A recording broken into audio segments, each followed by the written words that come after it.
بسم الله الرحمن الرحيم، وبه نستعين. نواصل المحاضرة رقم 6 في مادة التحليل العقدي، وما زلنا في مرحلة التدرج.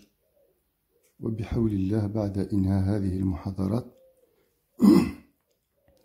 سأضيف محاضرات عامة بعد ما نحل مجموعة من المسائل.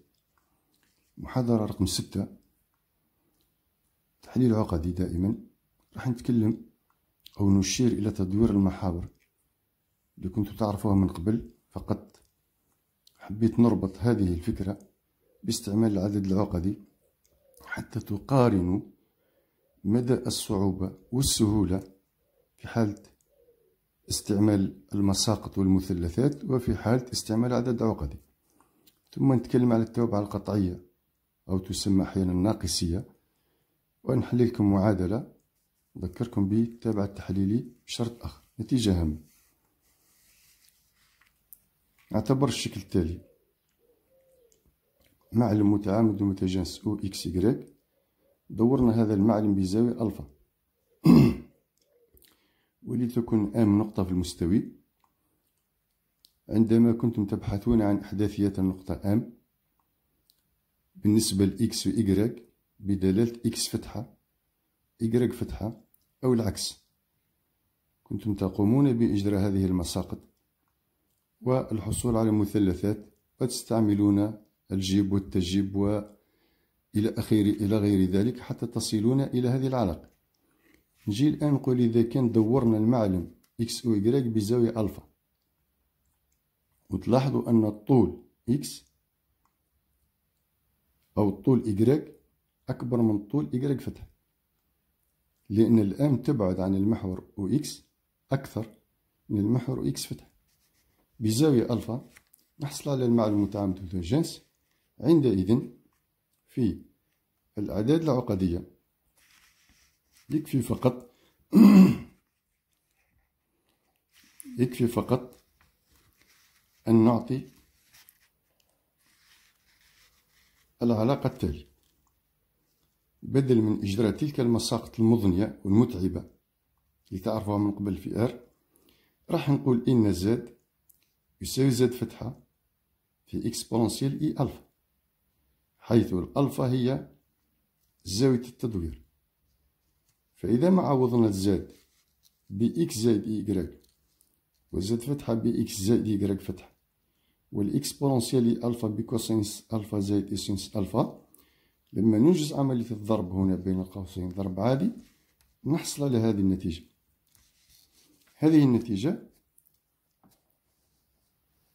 هذه النتيجة نطابق الجزء الحقيقي مع الحقيقي هنا والجزء التخيلي مع التخيلي هنا، فنحصل مباشرة على العلاقة بين إكس إكغيك وإكس فتحة إكغيك فتحة وزاوية التدوير.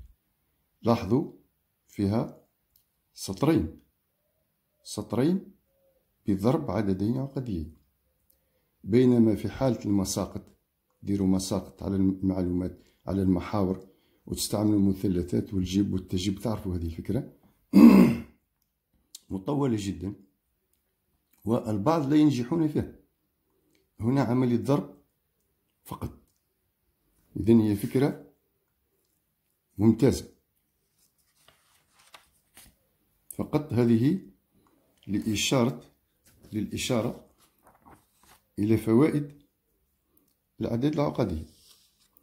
من جهة أخرى، إذا كان عندي زد يساوي زد فتحة إكسبوننسيال إي ألفا، فبضرب الطرفين في إكسبوننسيال ناقص إي ألفا نحصل على أن زد فتحة يعطى بدلالة زد إكسبوننسيال ناقص إي ألفا.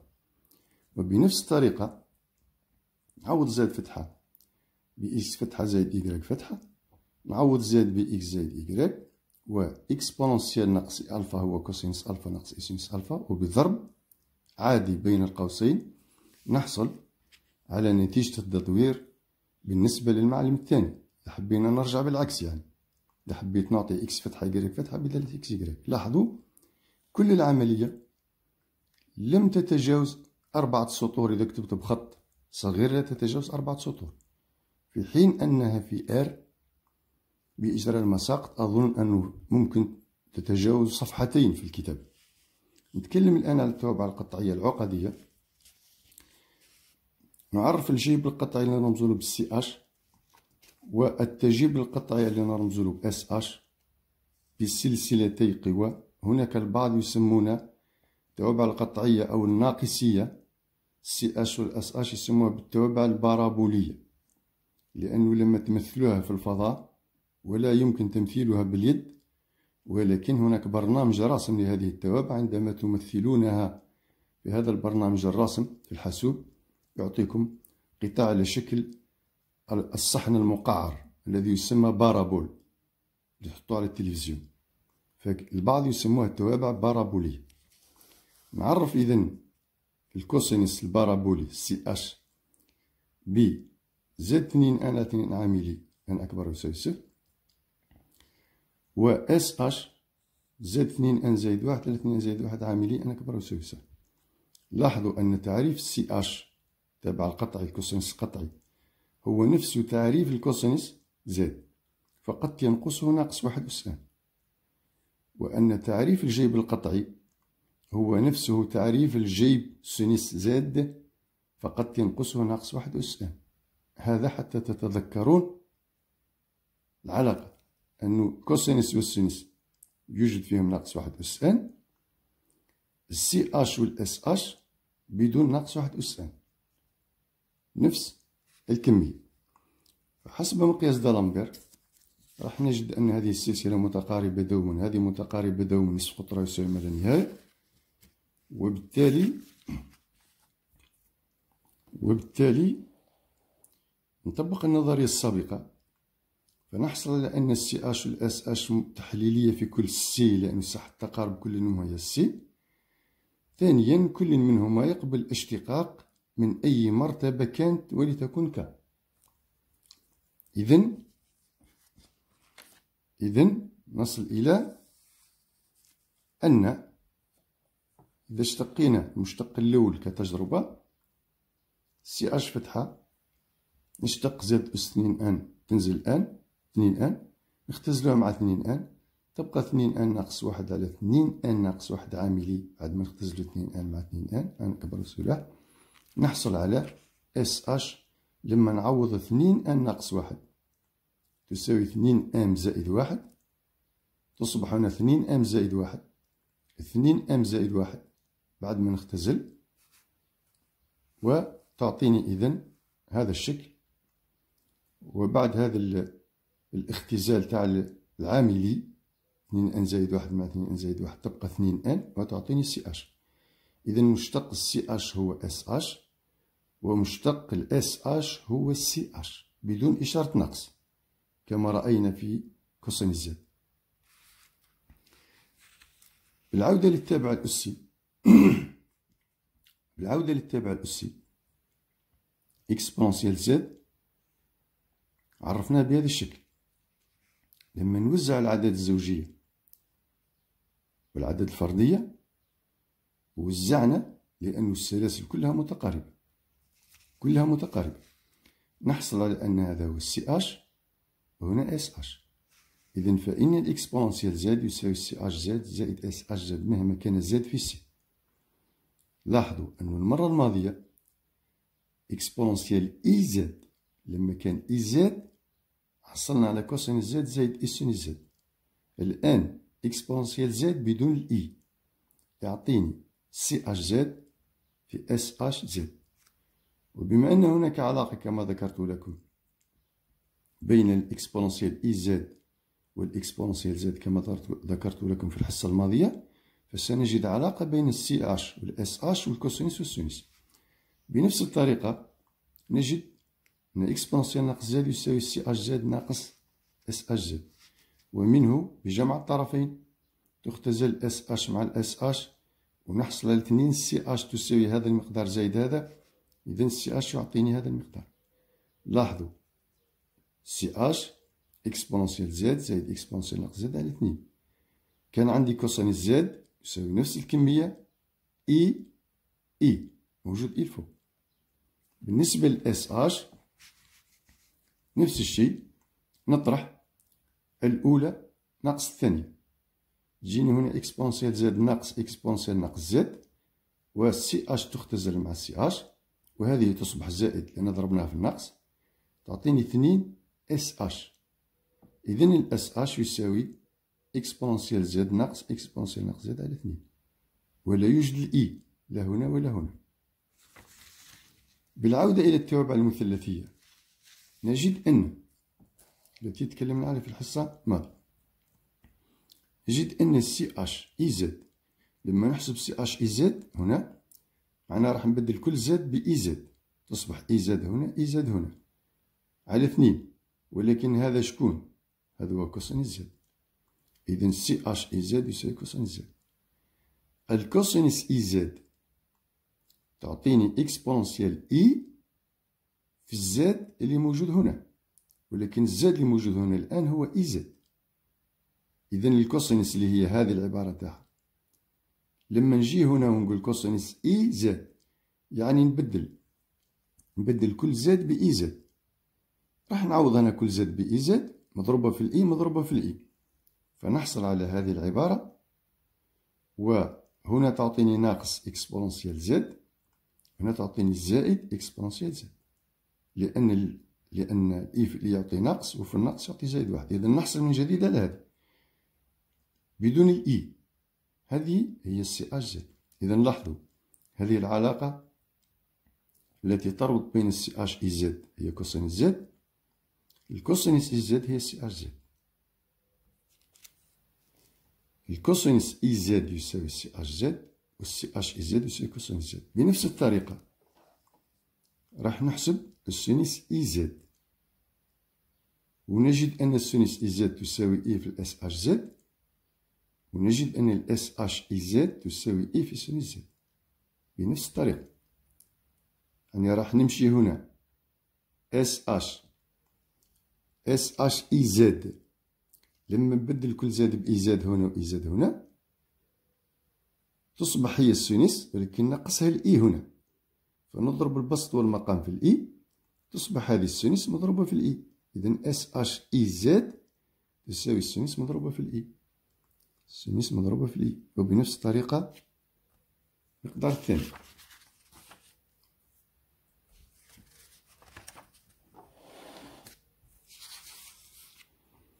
ونعرف تي اش الظل القطعي، تي اش زد الظل القطعي طونجونت، ونعرف الكوتونجونت الظل القطعي نفس الطريقة السابقة اللي عرفنا بها التوابع المثلثية.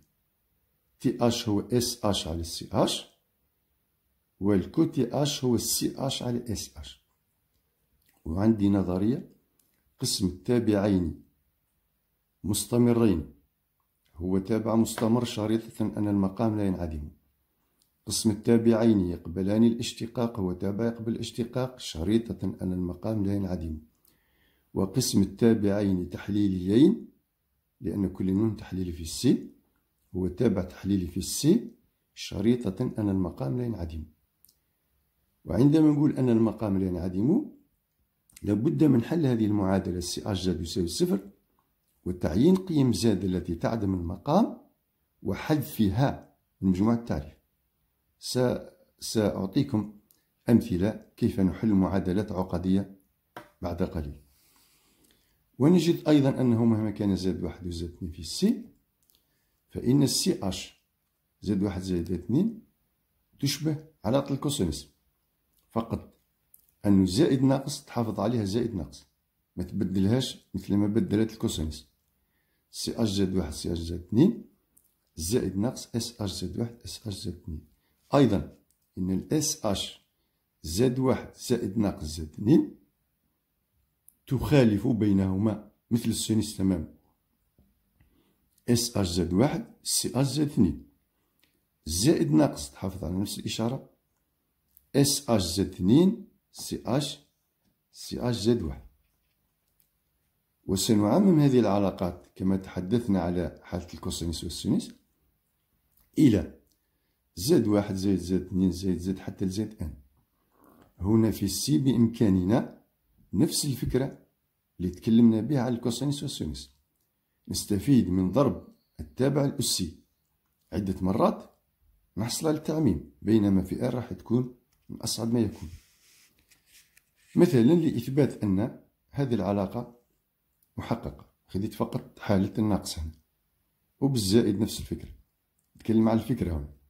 اس اش زائد واحد ناقص زائد 2 تساوي اس اش زائد واحد في اس اش زائد 2 ناقص اس اش ناقص اس اش زائد 2 في سي اش، اس اش زائد واحد في سي اش زائد 2 ناقص اس اش زائد 2 في سي اش زائد واحد، مخالف بينهما. هناك عدة طرق استعمال الضرب اكسبونسيال كما فعلنا في حالة الكوسينوس. نكتب إن هذه العلاقة تأتي من اكسبونسيال أس زائد واحد ناقص زائد 2، لأنه لما ننشر اكسبونسيال أس هذه تعطيني سي اش زائد اس اش، تخرج منها اس اش.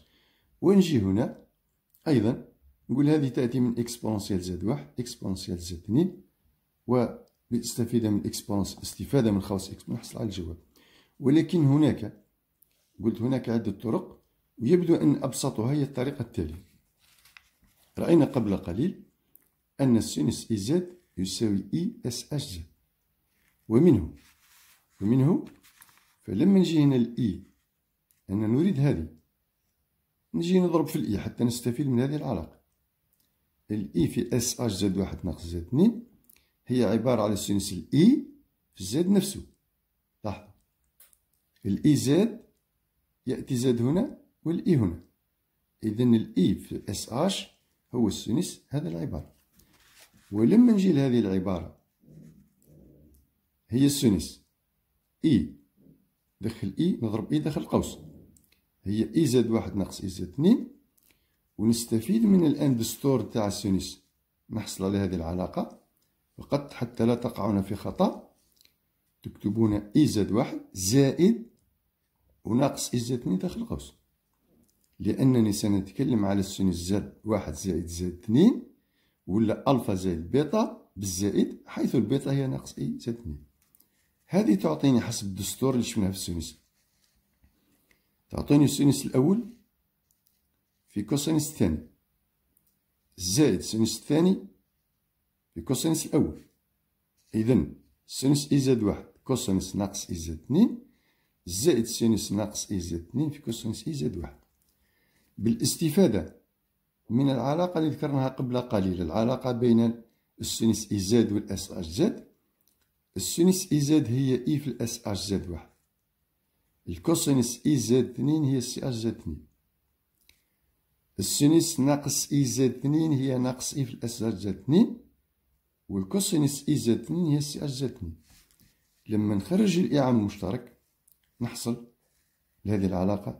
إذن كي نرجع لأول السطر، نرجع الآن لأول السطر نقول إذن إي في هذا المقدار يساوي إي في هذا المقدار، نقسم الطرفين على إي نحصل على اس اش زائد واحد ناقص زائد 2 يساوي هذه العبارة. إنها أبسط طريقة باستعمال العلاقة بين التوابع المثلثية والقطعية. باستعمال علاقة نأخذ مثال، أعطيكم مثال حل بطريقتين المعادلة التالية. نحب نحل هذه المعادلة بطريقتين مختلفتين حيث زاد عقدي. أنبهكم أولا إلى أن هذه المعادلة تحمل لكم رسائل. لما كان زاد حقيقي كوسينوس زاد يعطيني بيان متموج محصور بين زائد واحد وناقص واحد. كنتم تبرهنون في ار لما زاد حقيقي أن الكوسينوس إكس أصغر ويساوي واحد وأكبر ويساوي ناقص واحد. الآن في الساحة العقدية إن التوابع المثلثية والقطعية والإكسبونسيال كلها ليست محدودة، تأخذ أي قيمة تشاء في السي. فيمكن حل المعادلة كوسينوس زد تساوي 6، الكوسينوس زد تساوي 20 إي، الكوسينوس زد تساوي أي كمية تشاءون، وتقبل حلول، تقبل عدد غير منتهي من الحلول، لأننا نتكلم في السي. إذن الجواب نعطي الطريقة الأولى. الطريقة الأولى نضع زد يساوي إكس زائد إيكغيك هنا، ونكتب 6 تساوي كوسينوس زد التي فرضت من جهة. نقول كوسينوس زد يساوي 6 من جهة، ومن الجهة الأخرى كوسينوس زد يساوي إكس زائد إيكغيك. نوزع حسب ما رأينا سابقا، كوسينوس زد 1 زائد زد 2 يساوي كوسينوس إكس كوسينوس إيكغيك وناقص سينوس إكس سينوس إيكغيك. طبقنا دستور السابق. إذن كوسينوس إكس تبقى، الكوسينوس إيكغيك هي سي أش إيكغيك. السينوس إكس تبقى، والسينوس إيكغيك هي عبارة على إي في إس أش إيكغيك. هاي الإي إس أش إيكغيك. وبالمطابقة بين هذه الكمية وهذه الكمية، لا تنسوا بأن كل عدد حقيقي 6 هو عقدي، ويكتب على الشكل 6 زائد 0 في إي، أي أن الجزء الخيالي معدوم. العدد الحقيقي يكتب على الشكل 6 زائد 0 في إي. إذن الجزء الحقيقي هنا يساوي الحقيقي الذي لا يوجد فيه الإي، والجزء الذي يوجد فيه الإي يساوي الجزء الذي يوجد فيه الإي. ما معنى ذلك؟ معنى أن هذه العبارة تساوي 6 وهذه تساوي 0. بالمطابقة نحصل على هذه الجملة: كوسينوس إكس سي أش إيكغيك يساوي 6 سينوس إكس إس أش إيكغيك يساوي 0. المعادلة الأولى. المعادلة الثانية. المعادلة الأولى لا نستطيع حلها، لأن القيم التي تحقق ضرب كوسينوس في السي أش تساوي 6 لا نستطيع تحديدها كلها. عندها عدد غير منتهي من الأزواج اللي الضرب نتاعها يعطيكم 6. لذلك راح نتخلى على الصعيبة كما ذكرت لكم في حالة معادلة كوشي-ريمان. دائما لدينا جملة معادلتين، نحل الأبسط ونعوض في الصعيبة لتعيين التالي. دائما لا يمكن أنني نبدأ في حل المعادلة الصعبة. بحل المعادلة 2، إذا نحل المعادلة 2 ثم نعوض في المعادلة 1، نقول لما هذا الجداء يساوي 0 يستلزم إما الأول يساوي 0 أو الثاني يساوي 0. إذا كان السينوس إكس يساوي 0 فإن إكس يساوي كابي حيث كعدد صحيح، وإذا كان الأس أش إيكغيك يساوي 0 فإن الإيكغيك يساوي 0. نعوض بهاتين القيمتين في المعادلة الأولى ونبحث عن حلول. إذا عوضنا بإيكغيك في المعادلة رقم 1، نمشي المعادلة رقم 1 ونعوض إيكغيك يساوي 0، يصبح سي أش 0 هو 1، وتظهر لي كوسينوس إكس يساوي 6 حيث إكس عدد حقيقي. نقول وهذا غير ممكن، لأن الكوسينوس إكس لما إكس يكون حقيقي هي محصورة بين زائد 1 وناقص 1. إذن القيمة إيكغيك تساوي 0 لا تقابلها حلول، مكانش فيها حلول. إذن في المعادلة 1 نجد كوسينوس إكس، وهذا مستحيل لكون إكس ينتمي لآر. لو كان ما نذكرش أن إكس ينتمي لآر، هذا هو السبب السند الذي نبهتكم إليه في الماضي. لما نقول إكس ينتمي لآر تعطيني كوسين إكس محصور بين زائد 1 وناقص 1. ولكن لو أهمل هذه الجملة يصبح لا يوجد لدينا سند. قل له إكس محصور بين زائد 1 وناقص 1، يقول لك من قال لك ذلك ليس صحيح. أما لما تسند، لأنه لدينا نظرية في آر. وإذا عوضنا إكس يساوي كاب بي، فإن الكوسينوس إكس يساوي إما زائد 1 أو ناقص 1، فنكتبها على الشكل ناقص 1 أس ك، ونقول أن هذا المقدار يخضع لشفعية ك. فإذا كان ك زوجي تعطيك زائد 1، وإذا كان ك فردي تعطيك ناقص 1. لاحظوا هنا ك بي.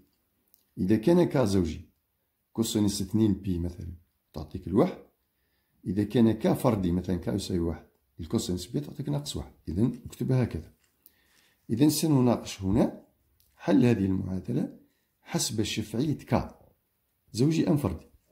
وهناك حالتين حسب شفعية ك. الشفعية يعني زوجي أو فردي. فإذا كان ك زوجيا أم فرديا، نبدأ أولا. إذا كان ك فرديا فإن ناقص 1 في السي أش إيكغيك يساوي 6، أي أن السي أش إيكغيك يساوي ناقص 6. وهذا مستحيل، لأنه لدينا نظرية أيضا في R. لما يكون Y حقيقي نبرهن أن السي اش اللي هو اكسبوننسيال Y زائد اكسبوننسيال ناقص Y تي موجب تماما لا ينعدم، فهذه تصبح مستحيل. إذن من أجل ك فردي لا توجد حلول. لاحظوا هذا التدريج في البحث عن الحل. Y تساوي صفر لا توجد حلول. وصلنا إلى هنا الحالة الثانية، الك فردي لا توجد حلول. ننتقل إلى إذن الك زوجي. بقات لي حالة اللي هي الك زوجي. الحالة ب إذا كان ك زوجيا أي ك يكتب بالشكل هذا. يجب أن نفسر كل كلمة. إن معظم المشاكل التي يلاقيها الطلبة في حل المسائل هي عدم فهمهم للكلمات اللغوية، لأن اللغة هي الوعاء الذي نحمل فيه المعلومات العلمية. فالإنسان الذي لا يفهم الكلمات اللغوية بشكل جيد، لا يفسرها بشكل جيد، لا يمكن أن يعطي تصور جيد للمسألة الرياضية. البعض يعتقدون أن الشخص الذي يدرس الرياضيات أو يدرس الفيزياء لا داعي أنه يتعلم اللغة. في الحقيقة هذا خطأ فادح. لا يمكن أن تعطي حلا سليما لأي مسألة إذا لم تفهم الكلمات الموجودة فيها بشكل جيد. إذن هنا نقول ك زوجي، معناها الك يكتب على الشكل هذا حتى نضمن أنه زوجي. عندئذ ناقص واحد أس ك تعطي واحد، يصبح سي اش إكغيك يساوي 6. وهذا يستلزم نعوض سي اش إكغيك ب إكسبوننسيال إكغيك زائد إكسبوننسيال يساوي 6. نوحد المقامات ونضرب الطرفين في إكسبوننسيال زائد إكغيك حتى يختزل هذا، فنحصل على هذه المعادلة، وهي معادلة من الدرجة الثانية. هذا هو المجهول، مجهولها هو إكسبوننسيال إكغيك. كأنني نقول هنا إكسبوننسيال إكغيك لكل مربع ناقص 12 إكسبوننسيال إكغيك زائد 1 يساوي 0. كأنني نقول إكس مربع ناقص 12 إكس زائد 1 يساوي 0. إذا لا داعي باش نسمي هذه تي ولا إكس، نضعها في ذهني أنها إكس مجهول ونكمل الحل. نحسب المميز فتحة، أعطيني با فتحة مربع ناقص ألف 35. إذن الجذر الأول هو ناقص با فتحة.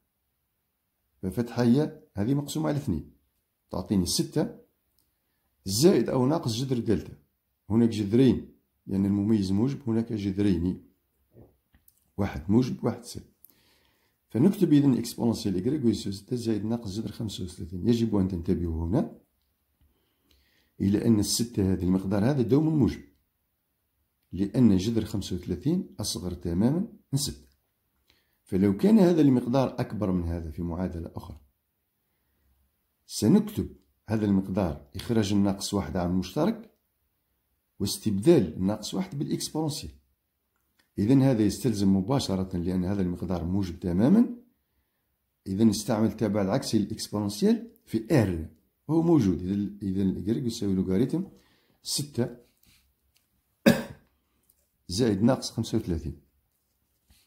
ومنه نرجع إذن إلى زد ام. الحلول تساوي إكس ام زائد إي إكغيك، لأن الام تظهر في عبارة الإكس فقط. كان عندي الإكس يساوي ك بي، فلما نستبدل ك ب2 ام يصبح الإكس 2 ام بي، أما الإكغيك ما عندهاش علاقة بالام. فكتبنا لذلك زد ام هو إكس ام زائد إي إكغيك. عوض إكس ام بقيمتها اللي هي ك بي حيث ك زوجي، ونعوض الإكغيك بقيمتها ونحصل على حيث الام ينتمي لزد، ونحصل على مجموعة الحلول هي هذه، وعددها غير منتهي لأن الام ينتمي لزد حيث المجموعة زد غير منتهية. نمشي إلى الطريقة الثانية. الطريقة الثانية نكتب مباشرة كوسين زد يساوي 6. من جهة أخرى تعريف كوسين زد بدلالة الإكسبوننسيال يساوي إكسبوننسيال إي زد زائد ناقص إكسبوننسيال زد على 2. نوحد المقامات كما فعلنا سابقا وضرب الطرفين في إكسبوننسيال زد حتى تختزل هذه اللي بالإشارة الناقص، نحصل على معادلة نفسها. راح نحسب المميز معادلة من الدرجة الثانية، ولكن مجهولها هو إكسبونسيال إي زد وليس إي إو كما هنا. المجهول كأن هنا إكسبونسيال إي زد الكل مربع ناقص 12 إكسبونسيال إي زد زائد 1. إذا كأن هذا الإكسبونسيال إي زد هو إكس مربع ناقص 12 إكس زائد 1 يساوي 0. نحسب المميز كما فعلنا سابقا، هو فتحة نفسه، ونحسب، وإذا الجذور إكسبونسيال إي زد يساوي هذه العبارة. في هذه الحالة قلت لكم أن الإكسبونسيال إي زد لا تساوي إذا كانت إكسبونسيال إي زد تساوي إكسبونسيال أوميغا، فإن الأس لا تتساوي حتى نضيف 2 كاب بي إي. لذلك في هذه الحالة نعبر على هذا العدد بدلالة الواحد. هذا العدد لو كان هناك هذا العدد سالب راح نستخرج هنا ناقص 1. العدد موجب نعبر عليه بدلالة الواحد، فنقول إذن هذا المقدار يساوي هذه العبارة حيث كتبنا 1 بشكل مثلثي عام حتى نعطي كل الحلول. وبالتالي ف إي زد ك يعني معطاة بدلالة ك. إذن طبق الآن اللوغاريتم اللي راح نعرفه لكم بعد قليل، اللوغاريتم العقدي هو التابع العكسي للتابع الأسي كما في R. إذن إي لي زد ك يساوي لوغاريتم هذا المقدار زائد 2 ك بي إي، ومنه فإن زد ك يساوي 2 ك بي ناقص إي لوغاريتم نفس المقدار. إذن مجموعة الحلول نفسها، فقط هنا كانت بالزائد وهنا ظهرت بالناقص. وكتبت ملاحظة: إذا كان زاد حلا فإن زاد مرافق حلا. فهذه مجموعة الحلول ومرافقاتها مجموعة حلول. إذا كان زاد حلا فإن زاد مرافق أيضا حلا. ملاحظة هامة عند البحث عن تابع تحليلي F يساوي E زائد EV، علم يعني عرفنا عطاولنا أحد جزئيه الحقيقي E أو التخيلي فيه. أحيانا يكون من الأحسن استعمال التخمين يعني بالدارجة نقول أنا أخمم، راني نخمم في هذا الأمر. نخمم، هذه كلمة نخمم يسموها التخمين في اللغة.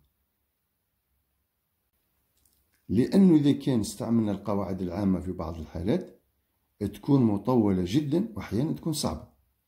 فنقول هنا في بعض الحالات هو التخمين دائما مهم، لأنه عندما أفكر في مسألة أعطي لذهني زمن محدد للتفكير في هذه المسألة حتى يتبين لي الطريق الصواب.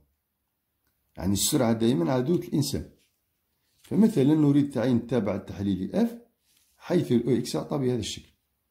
لاحظوا هنا في هذه الحالة أعطاني الجزء الحقيقي صراحة ليس وسطيا كما ذكرنا سابقا. ورغم ذلك إذا كان الآن نستعمل معادلة كوشي-ريمان هناك إحساس بأن التكامل للبحث عن الجزء التخيلي نتاع الفي، هناك إحساس أن لازم نحسب المشتقات جزئية لكوشي-ريمان ونكامل. هناك إحساس بأن هذا التكامل راح يكون صعيب، وبالتالي راح نرجع إلى استعمال التخمين. لاحظوا ماذا أقول بما أن الإكس مربع ناقص إكس مربع و 2 إكس إكس هذه هي تظهر من زد مربع. زد مربع يساوي إكس زائد إكس مربع يساوي هذا المقدار. هاي إكس ناقص إكس مربع ناقص إكس مربع، وهاي 2 إكس إكس إي. فقط هنا النقص لا يهم، يكفي نضرب الطرفين هنا في إي فنحصل على ناقص 2 إكس إكس. وبالتالي ضربنا الطرفين في الإي. إي زد مربع يأتي الإي هنا وهنا إي مربع ناقص. فإذا هذا المقدار زاد واحد يساوي زاد اثنين. قلنا لكم في الحصة السابقة أنه إذا كان زاد واحد يساوي زاد اثنين فإن الإكسبونسيال زاد واحد يساوي إكسبونسيال زاد اثنين. العكس هو اللي غير صحيح حتى نوازنه. فلذلك نجي هنا نجعل إكسبونسيال إي زاد مربع يساوي إكسبونسيال أس هذه العبارة. ولكن هذه العبارة ما هي التي يوجد فيها الجمع؟ هي عبارة على إكسبونسيال ناقص 2 إكس إكغيك مضروبة في إكسبونسيال إي إكس مربع ناقص إكغيك مربع، لأنه عند الضرب تجمع الأس، وهذه تساوي إكسبونسيال ناقص 2 إكس إكغيك، احتفظ بها نفتح قوس، العبارة هذه إكسبونسيال إي زاد هي كوسين زاد زائد إي سين زاد، كتبناها. وزعنا الآن إكسبونسيال داخل القوس، حصلنا على هذه العبارة. لاحظوا الآن ماذا ظهر في هذه العبارة. ظهر إكسبونسيال ناقص 2 إكس إكغيك في سينوس إكس مربع ناقص إكس مربع كجزء تخيلي لهذا التابع وليس جزء حقيقي. كيف أرجعه جزء حقيقي؟ بضرب الطرفين في ناقص إي. إذن بضرب الطرفين في ناقص إي تصبح ناقص إي في هذا المقدار يساوي هذا المقدار الإي مضروبة في الناقص إي تعطي زائد واحد، تأتي هنا زائد واحد وتأتي هنا ناقص إي في هذا المقدار. إذن أصبح هذا المقدار هو جزء حقيقي لهذا التابع، وأنا أبحث عن تابع تحليلي. إذن ماذا أقول؟ أقول إذن التابع التحليلي الذي يقبل هذا كجزء حقيقي له هو هذا التابع. إذن أف زد يساوي هذه القيمة، يساوي هذه القيمة، ولكن هنا نعين تابع واحد، نقول التوابع بصورة عامة نزيد لها إي بيتا، وهو تحليلي إكسبونسيال تحليلي. لماذا زدنا ضفنا إي بيتا؟ باش كي نرجع الآن نعين الجزء الحقيقي لا يضاف له حد جديد، فهذا تخيلي لا يدخل في تعيين الجزء الحقيقي. وإذا كان السؤال هنا معطى هو الجزء التخيلي استعملنا هذه الطريقة، هنا راح نضيف مقدار حقيقي لا يوجد فيه الإي حتى لا يضاف إلى الجزء التخيلي عندما نرجع بالعكس. إذن وهو تابع تحليل. ننتهي أو نكتفي بهذا القدر، وإلى اللقاء في المحاضرة القادمة إن شاء الله. وأنبهكم إلى أنني سأضيف محاضرة واحدة إن شاء الله إذا استطعت لإنهاء المعلومات الباقية، ثم سأشرع في إعطاء مفاهيم التكاملات العقدية والتكاملات الحقيقية التي لم نتمكن من حسابها من قبل. السلام عليكم ورحمة الله تعالى وبركاته.